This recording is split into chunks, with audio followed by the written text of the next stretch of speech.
নাহমাদুহু ওয়া নুসাল্লি আলা রাসূলিহিল কারীম, আম্মা বাদ। সম্মানিত দর্শক, আজ আপনাদের সামনে আমি আলোচনা করব লাইলাতুন নিসফি মিন শাবান সম্পর্কে।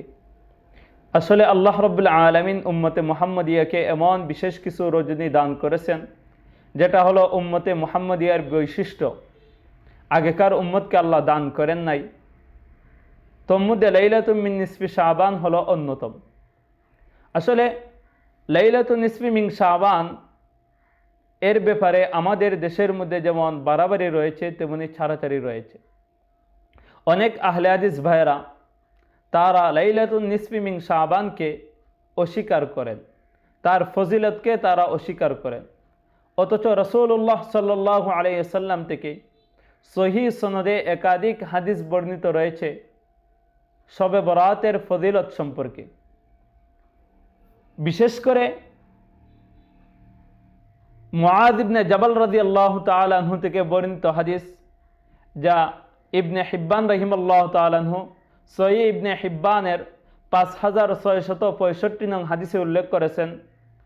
আল্লামা তাবরানী রাহিমাহুল্লাহু তাআলা আনহু তার মুজামুল আওসাতের মধ্যে 6677 নং হাদিস, আল মুজামুল কাবিরের 215 নং হাদিসের মধ্যে উল্লেখ করেছেন যে মুআয ইবনে জাবাল রাদিয়াল্লাহু তাআলা আনহু থেকে বর্ণিত রাসূলুল্লাহ সাল্লাল্লাহু আলাইহি ওয়াসাল্লাম বলেন, ইয়াত্তালিউল্লাহু ইলা খালকিহি ফি লাইলাতিন নিসফি মিন শাবান ফায়াগফিরু লিজামিই খালকিহি ইল্লা লিমুশরিকিন আও মুশাহিনিন।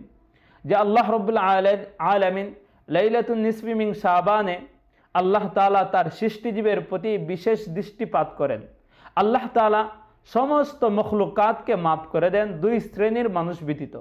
এক নম্বর হলো যারা আল্লাহ তাআলার সাথে শিরিক করে, দুই নম্বর হলো যারা অন্যর প্রতি বিদ্বেষ পোষণ করে কোনো শরিয়া কারণ ব্যতীত।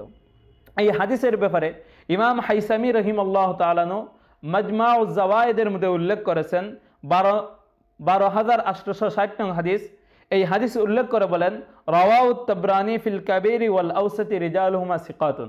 যে ইমাম তাবরানী রাহিমাহুল্লাহু তাআলা আল মুজামুল কাবীর আল মুজামুল আওসাতের মধ্যে উল্লেখ করেছেন যে এই হাদিসের রাবিগণ শক্তিশালী। ইমাম বাইহাকি রাহিমাহুল্লাহু তাআলা এই হাদিসের ব্যাপারে বলেন, যেহেতু এই হাদিস একাধিক সনদে বর্ণিত হয়েছে, বিশুদ্ধ সনদে, সেই জন্য তিনি বলেন, ওফি যালিকা দালালাতুন আলা আন্না লিল হাদিসি আসলান মিন হাদিসি মাকহুল। যে এই হাদিস প্রমাণ করে যে এই হাদিস হলো বিশুদ্ধ, আর মাকহুল থেকে এই হাদিসের সনদ বিশুদ্ধভাবে বর্ণিত আছে। এছাড়া শায়েখ সোয়াইব আরনাউত রহমতুল্লাহ আলাইহি বলেছেন, সহিহ ইবনে হিব্বানের টিকায় লিখেছেন, হাদিসুন সহিহুন বিশাওয়াহিদিহি, যে এই হাদিসের সনদ হলো বিশুদ্ধ। এছাড়া আবু বকর রাদিয়াল্লাহু তাআলা আনহু থেকে বর্ণিত মুসনাদে বাজ্জারের 80 নং হাদিস, সেই হাদিসের মধ্যে বর্ণিত হয়েছে যে লাইলাতুন নিসফি মিন শাবানের ফজিলত সম্পর্কে। এছাড়া একাধিক হাদিসে লাইলাতুন নিসফি মিন শাবানের ফজিলত রয়েছে।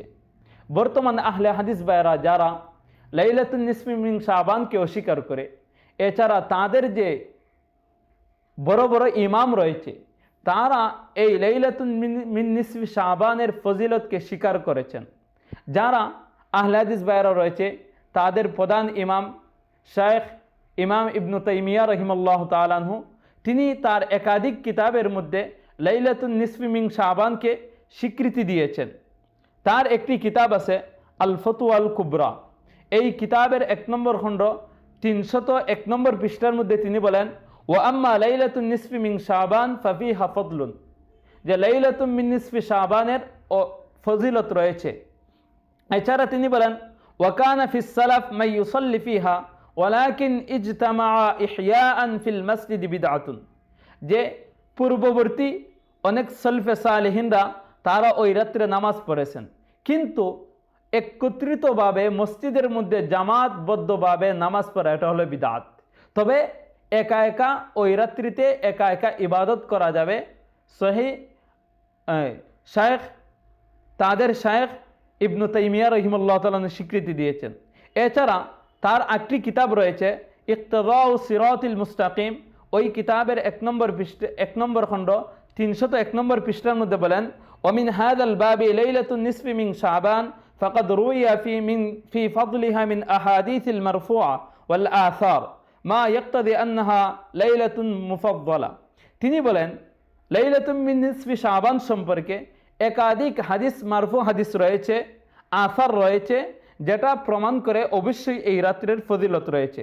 এছাড়া আব্দুর রহমান মুবারক ফুরি রহিমাল্লাহু তাআলা আনহু তিনি তুহফাতুল আহওয়াজের মধ্যে লিখেছেন, ইআলাম আন্না কাদ ওয়ারাদা লাইলাতুম মিন নিসফি শাবান ইদ্দাতুন আহাদিস মাজমুউন আন্নাহু ইয়াদুল্লু আন্নাহা আসলান, যে লাইলাতুম মিন নিসফি শাবান সম্পর্কে একাধিক হাদিস বর্ণিত রয়েছে যেইগুলোর সমষ্টিগতভাবে প্রমাণ করে অবশ্যই লাইলাতুম মিন নিসফি শাবানের ফজিলত রয়েছে।